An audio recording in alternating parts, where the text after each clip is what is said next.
गुप्तकालीन राजाओं के कुछ विशेषीकृत क्वेश्चन को करने, और जिस क्वेश्चन में हम कंफ्यूज करते हैं, प्रतियोगिता परीक्षा में बच्चे पढ़ते सब हैं, घर पर मेहनत करते हैं, सेल्फ स्टडी भी करते हैं, लेकिन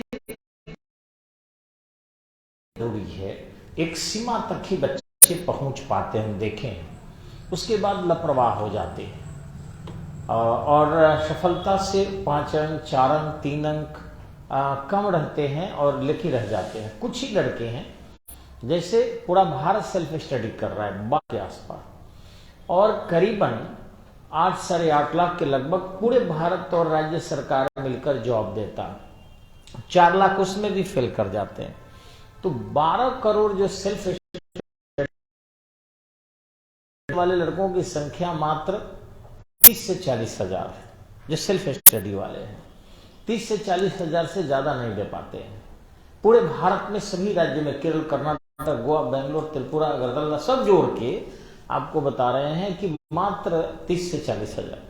लेकिन जो इंटर के पढ़ाने लायक टीचरों की कमी है, और वही तो मेडिकल और इंजीनियरिंग में पूछता है, फिर बच्चे क्यों नहीं निकालते? क्योंकि कंपटीशन एक अलग है, उसका एक स्वरूप अलग होता है, और उसमें जो टीचर है वो कॉम्पिटिटिव माइंड से क्वेश्चन के डिफरेंसेज को समझाता। और मैं बता रहा हूँ कि क्वेश्चन बीपीएससी में आया हुआ था, शब्द था उनके लिए मलेच्छ, ठीक है, मलेच्छ शब्द जो है प्रयोग किया गया था, और दूसरा शब्द था आपको तुरुस्क। ये 2 वर्ड आए हुए थे, ठीक है। अब पूछा था कि जो तुरुस्क दंड है वो किसने लगाया था, तुरुस्क दंड किसने लगाया था और किनके खिलाफ लगाया था। तो बच्चे तुरुस्क और मलेच्छ एक ही समझ गए थे, तो उन्होंने क्या किया कि लिख दिया हुनों के खिलाफ, कुछ ने लिखा मुसलमानों के खिलाफ। तो बात तो कुछ ना कुछ सही होगा, लेकिन पूरी तरह सही नहीं था। ये जो मलेच्छ दंड था ये हुनों को कहा गया है। मलेच्छ किसको कहा गया है जी? ये हुनों को कहा गया है। और तुरुस्क जो है ये मुस्लिम आक्रांताओं को कहा गया है, ठीक है। ये मुस्लिम आक्रांता थे जो तुरुस्क थे आपके।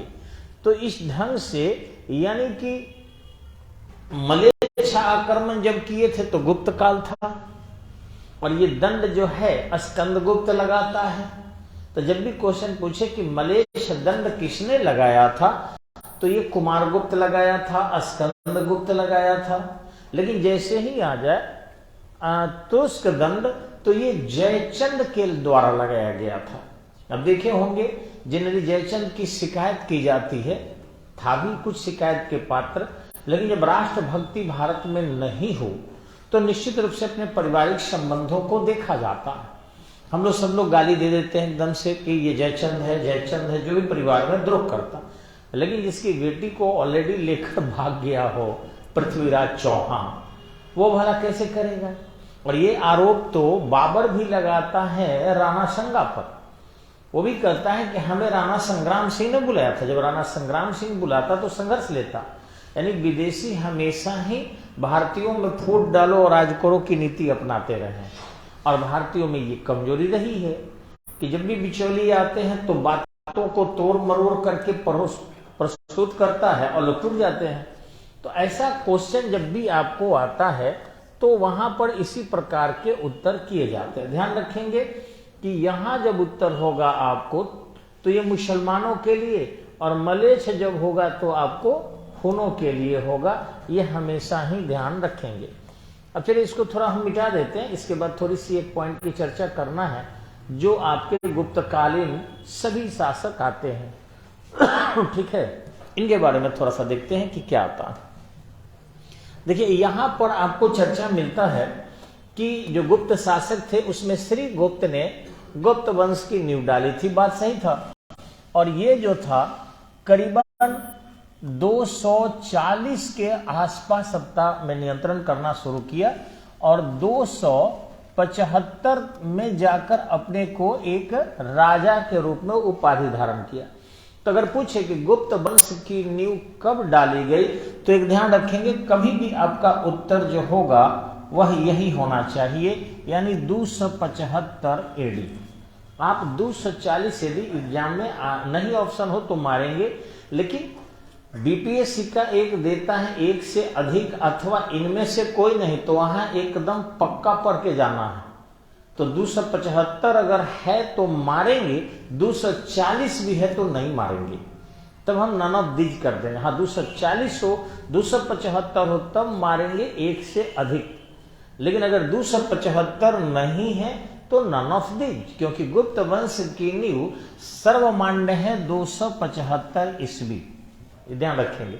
नेक्स्ट जो है घटोत्कच गुप्त जो था, ये अपने थोड़ा सा डिग्री को प्राप्त किया, हल्की राजा से ये महाराजा तक भी पहुंच गया था। ये 280 के आसपास शासक बनता है, ये 75 में बनता है और 280 तक रहता है श्रीगुप्त। 275 में बनता है और कब तक रहता है? 280 तक रहता है, और ये 280 से 319 तक आ जाता है। 319 में आकर चंद्रगुप्त प्रथम की जो है ताजपोशी होती है। तो अगर ये पूछे कि गुप्त वंश का वास्तविक संस्थापक कौन था, तो हो जाएगा चंद्रगुप्त प्रथम। गुप्त वंश का वास्तविक संस्थापक पूछे तो चंद्रगुप्त प्रथम, या ये लाइन भी पूछे कि स्वतंत्र रूप से गुप्त राजवंश की नींव किसने डाला, तब भी क्या उत्तर होगा? चंद्रगुप्त प्रथम। या ये पूछे कि महाराजा धीराज की उपाधि धारण सबसे पहले किस गुप्त शासक ने किया, तो चंद्रगुप्त प्रथम। गुप्त संवत की किसने शुरुआत की, तो इसका भी उत्तर क्या होगा? चंद्रगुप्त प्रथम। ये सब ध्यान देकर क्वेश्चन को कुछ लोग कहते हैं कि मॉडल सेट बनाएंगे। मॉडल सेट में देखिए भानुमति का पिटारा है, कहने के सवाल इधर के सवाल इधर के सवाल इधर के सवाल नहीं, एक ही टॉपिक के एक ही व्यक्ति से संबंधित जितना ट्विस्टेड क्वेश्चन है, comparative analysis of all of Indian history या all of ancient Indian history, तब जाके आपका जो टेस्ट सीरीज है वो सक्सेस होता है। ऐसे नहीं कि पेपर ले लिए, आंसर कर दिए, घर चले गए, उतने क्वेश्चन रट लिए। टपोरी टाइप के लोग बड़ा व्याख्या करता है, जाने गांव गांव गली गली में जो खोल के कोचिंग सब बैठा है, उस सबसे बात करके देखिएगा। इतनी दावा उस सब के पास है कि जिसका जवाब नहीं। हम एक दूसरे मिलते हैं कभी कभी तो देखते हैं, बड़े कहते हैं कि ये शहर वाले क्या करेंगे, उनको तो टाइम ही नहीं है यार, पढ़ाओ तो रिजल्ट कराओ ना तो पढ़ाओ ही मत। बॉडी लैंग्वेज देखिएगा, एक्शन लगेगा ब्रह्मा विष्णु महेश की तीनों की शक्ति उनमें है। रिजल्ट आज तक वो अपना नहीं करा है, दूसरे का तो खैर कर्तव्य नहीं करेंगे कभी, लेकिन दावा करेंगे लगेगा बाप रे बाप भारत के नियंता वही है। तो वो सब वैसे नहीं होगा। पहले बच्चों को थीम देना पड़ता है। अरे ईंटा गिट्टी बालू छड़ सब रहेगा तब ना घर के डिजाइन करेंगे भैया। कुछ व्यवस्था नहीं है, वो ईंटा ला दीजिए, एक मुट्ठी बालू ला दीजिए, एक मुट्ठी सीमेंट ला दीजिए और कहिए कि घर बना रहे हैं। पहले नॉलेज का स्टॉक करो और उसके बाद जो है आप टेस्ट सीरीज में शामिल हो, आप देखना आपका रिजल्ट आएगा। और हम लोग तो रिजल्ट दे रहे हैं, इसमें छुपा कौन चीज है? दे रहे हैं, देंगे, कभी भी जो है नंबर 1 रहे, कभी भी नंबर 1 रहेंगे। लेकिन उनके दावे से देखकर लगता है कि बच्चों को रोटेट कर लेंगे, अपने तरफ आकर्षित कर लेंगे, मोटिवेट कर लेंगे, अट्रैक्ट कर लेंगे उनको, और अट्रैक्ट करके उनके लाइफ से खेल जाएंगे थोड़े थोड़े पैसे के लिए। पैसा थोड़ा घटा देते हैं, हवा बहुत टाइट देते हैं, और हम लोग हवा लायक हैं भी तो कम बोलते हैं, क्योंकि बच्चे पर जिम्मेवारी ज्यादा डालते हैं कि बच्चा ज्यादा मेहनत करे। हाँ, यहाँ है गुप्त प्रथम जो था, चंद्रगुप्त प्रथम, इसने गुप्त संवत की शुरुआत की 319 में। लेकिन एक और पूछता है कि वैवाहिक संबंधों से भारत का पहला कौन शासक था जो साम्राज्य का विस्तार किया? जी नहीं, तब हो जाएगा बिंबिसार। यही तो बताना है कि हर्यक यहाँ प्रथम लगा दिया है। तो हर्यक वंश का बिंबिसार था जिसने वैवाहिक संबंध से सबसे ज्यादा विस्तार किया था। दोबारा पूछे कि वह कौन सा भारतीय शासक था या प्राचीन कालीन शासक था जो लिच्छवी राजकुमारी से विवाह करके अपने राज्य का विस्तार किया, तब उत्तर क्या होगा? तब भी होगा बिंबिसार। लिच्छवी राजकुमारी से विवाह करके वहां भी विस्तार करने का प्रयास किया, संबंध मजबूत किया। लेकिन अगर ये पूछे कि किस गुप्त शासक ने बिंबिसार के नीति का अनुसरण किया, तो उत्तर क्या हो जाएगा? चंद्रगुप्त प्रथम होगा, ये ध्यान रखना है। ये बिंबिसार के व्यक्तिक्रम यही पूछे कि कौन सा गुप्त शासक था जो लिच्छवी राजकुमारी से विवाह करके अपने शासन का विस्तार लिखित डाल दिया है। तो बिंबिसार क्या करने जाएंगे? सवाल क्वेश्चन से एक डब्बा में बहुत सारे मछली कलेक्ट कर लो और उसमें मान लो कि गरई है, पुठिया है, डेरिया है, बरारी है, छई है, रेहू है, कतला है, या फिर पियास है, कतरी है, और तब तुमसे पूछा है कतरी निकालो, तो कतरी की पहचान जानते, पतली होती है, कांटेदार होती है, छोटी होती है, निकाल दोगे। मांगुर निकालो तो मांगुर निकाल दोगे। अगर ये पूछे कि पटिया निकालो तो पटिया निकाल दोगे, गोंची निकालो तो गोंची निकाल दोगे। अगर ये कहे कि बामी मछली निकालो तो बामी निकाल दोगे। रहेगा तब ना स्टॉक में तुम्हारे, और है ही नहीं ये स्टॉक में, तो बताओ क्या बनाओगे? तो यही एक सबसे बड़ी कमजोरी है। मेरे यहां भी लोग आते हैं तो कहते हैं कि सर टेस्ट सीरीज होता है। अरे बहुचक, टेस्ट सीरीज कब होगा? जब तुम पहले अपना स्टॉक रखो। वाले जिंदगी भर अखबार पढ़ते हैं लेकिन अखबार के द्रोण को अपना गुरु नहीं बनाता। कहते हैं कि भारत का नेपोलियन था, क्योंकि नेपोलियन के तरह ही विजय अभियान ये उत्तर से लेकर दक्षिण भारत तक रौंद दिया था। ये संगीत प्रेमी भी था, इसी ढंग से ये कला प्रेमी भी था, साहित्य प्रेमी भी था, यज्ञ में भी प्रेम करता था और युद्ध भी करता था, यानी सर्वगुण संपन्न था। स्वयं इसको बीना वादन करते हुए दिखाया गया है। आगे देखेंगे आप, ये चंद्रगुप्त द्वितीय है। तो इसके उत्तराधिकारी में, समुद्रगुप्त के उत्तराधिकारी के रूप में एक रामगुप्त की भी चर्चा आती है। जो इसमें जो भी लिखे हैं छूट गया है, तो रामगुप्त की चर्चा आती है। रामगुप्त की ही एक पत्नी है जिसकी नाम है ध्रुवस्वामिनी, और शक शासक बासव की चर्चा आती है।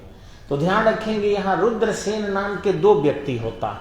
किताब में थोड़ा सा गलत लिख देता है, यहां पर मैं लिख देता हूं। एक रुद्रसेन जो है, ये रुद्रसेन सेकंड होता है, और एक रुद्र सिंह द्वितीय होता है। रुद्र सिंह तृतीय होता है। ये शक शासक है, ध्यान दीजिएगा। और ये जो है आपके भारतीय शासक है, मालव का राजा है। तो ये करता क्या है, चंद्रगुप्त द्वितीय की लिच्छवी राजकुमारी कुमारनेगा से विवाह भी करता है, और इससे ऑलरेडी एक पुत्री जो होती है इसका विवाह कर देता है कदम्ब राज्य में। यानी यहां पर अनुलोम और प्रतिलोम दोनों विवाह दिखाई पड़ते हैं। अनुलोम विवाह जगह रहता तो मैं लिखता, लेकिन दूसरे कक्षा में मैं आपको लिख दूंगा, या इसके ऑनलाइन के बाद लिख दूंगा। अनुलोम में होता है कि तथा कथित उच्च जाति के पुरुष और तथा कथित निम्न जाति के स्त्री अगर विवाह हो तो इसको अनुलोम कहते हैं। और प्रतिलोम का मतलब होता है कि तथा कथित उच्च जाति के स्त्री और तथा कथित निम्न जाति के पुरुष, उसको प्रतिलोम कहते हैं। अब एग्जाम्पल देना टीचर के लिए मजबूरी है, न कोई उच्च होता है न कोई निम्न होता है, लेकिन मैं एग्जाम्पल देता हूं। जैसा कि अंबेडकर साहब ने विवाह किया था एक ब्राह्मण कन्या से, तो अंबेडकर साहब शेड्यूल कास्ट में आते हैं, और ब्राह्मण जो है जनरल में आएंगे, तो जनरल से तो ये हो गया प्रतिलोम। ऐसा नहीं होना चाहिए। इनसे जो जाति जन्म लेगी वो धार्मिक ग्रंथों के हिसाब से मलेच्छ जन्म लेगी, जिनसे जो अपवित्रता को जन्म देते हैं, ये गैर कानूनी माना गया था। और अनुलोम का मतलब हो गया कि जैसे आपको ब्राह्मण थे यज्ञवल्क्य, और उनकी पत्नी थी क्षत्रिय जिसका नाम था गार्गी, तो ब्राह्मण थोड़ा सा उस समय के हिसाब से श्रेष्ठ थे और क्षत्रिय उनके नीचे थे। तो नीचे की स्त्री थी गार्गी, यज्ञवल्क्य के ऊंचे थे, तो ये विवाह अनुलोम है, यानी वैध है। यानी ब्राह्मण किसी भी जाति के लड़की से विवाह कर सकता है, क्षत्रिय किसी जाति के लड़की से विवाह कर सकता है, लेकिन ब्राह्मण की कन्या किसी और जाति से विवाह नहीं कर सकती है। अगर करती है तो उसको प्रतिलोम माना जाता है। तो इस समय में इन लोगों ने, गुप्त शासकों ने बहुत सारे महिलाओं पर प्रतिबंध लगाया था, पर्दा प्रथा लगाया था, बाल विवाह की अनुमति दिया, छुआछूत की अनुमति दिया, बहुत सारे जो समाज की बुराइयां थी गुप्त काल में आ गई, लेकिन खुद कभी बुराइयों से प्रभावित नहीं रहे। ये व्यवसायी थे, और ये अगर विवाह करते हैं क्षत्रिय कन्या से तो क्या वह प्रतिलोम नहीं हुआ? और अपनी बेटी के विवाह जो है व्यवसायी जन्म लिया, क्षत्रिय कन्या से क्षत्रिय, अब ब्राह्मण से कदम राज्य में जन्म लेते हैं, विवाह करते हैं, तो क्या अनुलोम नहीं हुआ? तो अपने लिए इनका अनुलोम वैध था, अपने लिए प्रतिलोम भी वैध था, लेकिन दूसरे के लिए अनुलोम खाली वैध था, प्रतिलोम वैध नहीं था। तो इस टाइप के ये लोग दोहरी कानून लागू किए, अपने कानून मान्य नहीं था। इन्हीं के समय में भारत में सामाजिक विसंगतियां बहुत आई थी और इस ढंग से समाज बहुत टूटा था और इतना टूट गया कि विदेशी भी आ गए। बाद में राजपूत पुनः एक बार जन्म लिए जिससे हम रक्षा कर सके और मुस्लिम आक्रांताओं को 300 वर्ष तक रोके रहे, अपने बलिदान देकर 300 वर्षों तक रोके रहे। इसके बाद जाके वो लोग माइग्रेट कर गए, चूंकि आपस में ही इन लोगों को त्रिराष्ट्र संघर्ष होते रहा। पाल, प्रतिहार और राष्ट्रकूट इतना लंबा उलझ गए संघर्ष में कि मुसलमानों को जगह मिला आसानी से यहाँ घुस जाने का, घुस गए। लेकिन एक और चीज है कि क्षत्रियों के बलिदान का परिणाम ही है कि यहाँ सनातन कुछ बचा हुआ है। आप इनके इतिहास को उठा के देख लीजिएगा, जहां जहां जैसे मुसलमान गए हैं या ईसाई गए हैं, समाप्त कर दिए हैं दूसरे धर्म को, खत्म। ईसाई जन्म धर्म लिया यरूशलेम में और ये पश्चिम और यूरोप में बढ़े तो एक भी दूसरा कोई धर्म नहीं है, सब 100% ईसाई है। जो और गए वो मुसलमाने गए हैं वहां, अन्य कोई नहीं गए हैं। और मुसलमान भी मक्का में धीरे से विकसित हुए, मदीना में फैलाव किए और बढ़ते बढ़ते बढ़े तो देखिए कि पूरा एशिया में जबरदस्त, इंडोनेशिया में तो एक भी हिंदू नहीं है। विश्व का सबसे बड़ा मुस्लिम कंट्री इंडोनेशिया है और एक भी हिंदू नहीं है वहां, 100% मुसलमान है एकदम से। पूरी तरह कत्लेआम मचा दिए और पूरी तरह सबको धर्मांतरण करके रख दिए। हालांकि रामलीला वहां आज भी होता है, मुसलमान ही राम बनता है, मुसलमान ही सीता बनता है, मुसलमान ही सारे कुछ बनते हैं। और वहां पूरी तरह वहां के मुद्रा पर आप देखेंगे तो गणेश जी का चित्र है। एक बार गणेश जी के चित्र मुद्रा से हटा दिया गया था तो इंडोनेशिया की हालत खराब हो गई थी।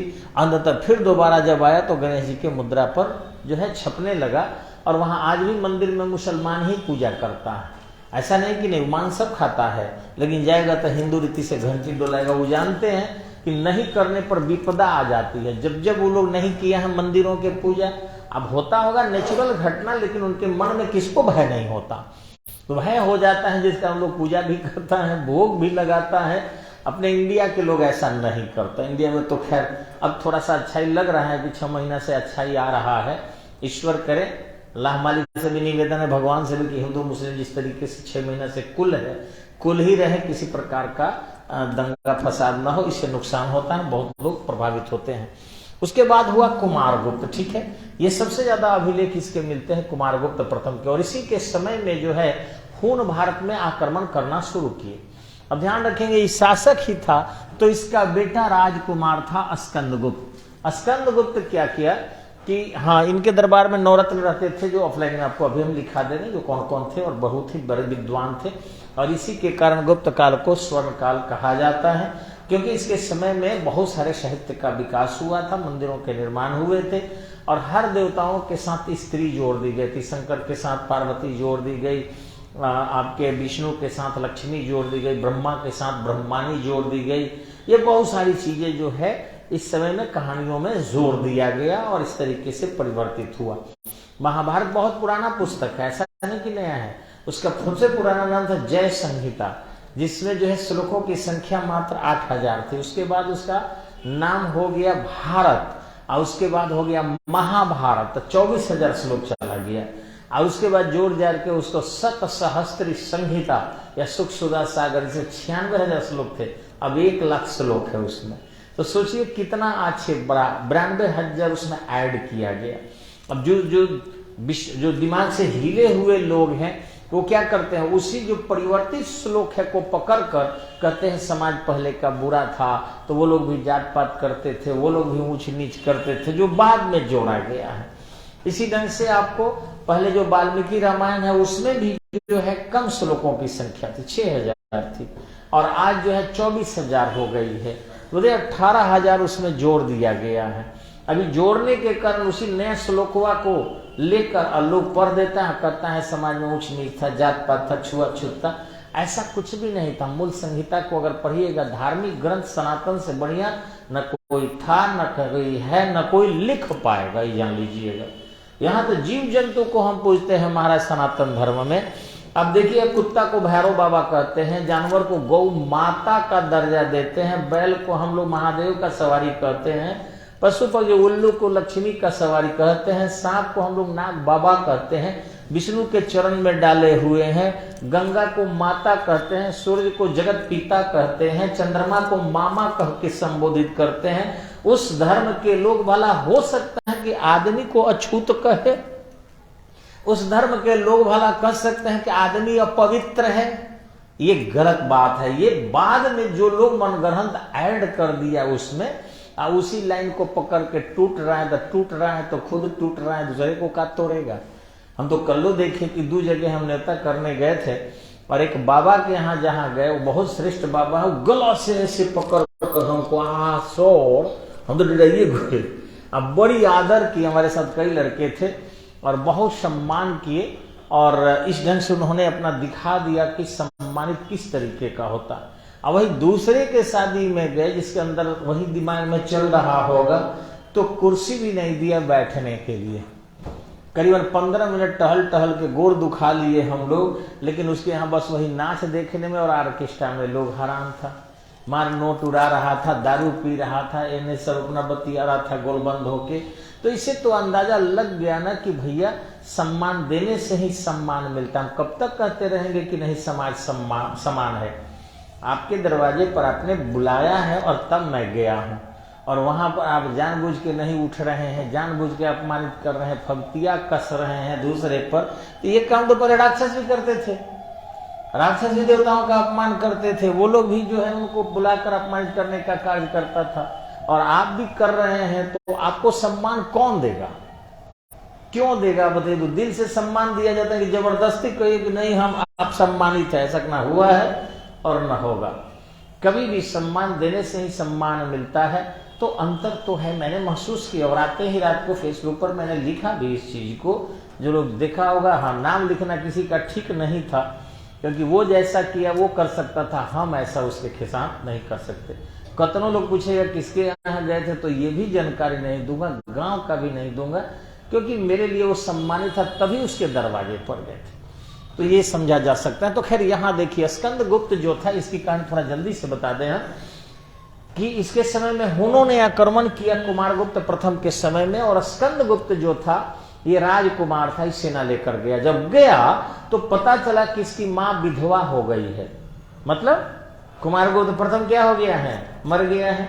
तो वैसी स्थिति में कहा कि मेरे पिताजी अंतिम समय में हम उनका दर्शन भी नहीं किए, 50,000 हुनों को कत्ल कर दिया, मार दिया। इतनी कत्लेआम मचाया कि 50 वर्ष तक हुन भारत में देखने की हिम्मत नहीं की। लेकिन यही एक प्रतापी था। इसके बाद चाहे पुरुगुप्त हो, कुमारगुप्त द्वितीय हो, बुधगुप्त हो, नरसिंहगुप्त हो, भानुगुप्त हो, वैन्यगुप्त हो, या कुमारगुप्त तृतीय हो और विष्णुगुप्त हो, सब अत्यंत कमजोर हुए। और विष्णुगुप्त जो 510 में बना था, कहीं कहीं आया है कि 540 तक रहा, और कहीं कहीं आया है कि 550 एडी तक रहा। यानी गुप्त सत्ता एक छोटे से जमींदारी सत्ता में तब्दील होकर रह गई, यानी इनकी सत्ता पूरी तरह समाप्त हो गई। तो चलिए आते हैं हम लोग एक एक करके इन शासकों को डिटेल समझने के लिए। और चलिए, इस होली के बाद भी आप क्लास में आए हैं, टाइम से आप में पढ़ रहे हैं, अच्छा लग रहा है। और सभी बच्चों को आना चाहिए, रेगुलर क्लास करना चाहिए। क्लास एब्सेंटी से बाबू जॉब नहीं होता है, कंपटीशन है। जहां से भी तुमको, घर पर भी पढ़ो, कोचिंग भी पढ़ो, कोई और गांव में गाइड कर रहा है उससे पढ़ो, सीनियर के साथ पढ़ो, क्योंकि कंपटीशन में सबसे अव्वल आना है। एक ध्यान रखिए, इस युवावस्था में अगर आप नहीं अच्छा कर पाते हैं तो फिर कब करोगे? और घर का काम किसी को छोड़ा नहीं, किसी को नहीं छोड़ा है। काम तो इतने हैं कि करते करते मर जाओगे, लेकिन इसी में एजुकेशन एरिया में बढ़ोगे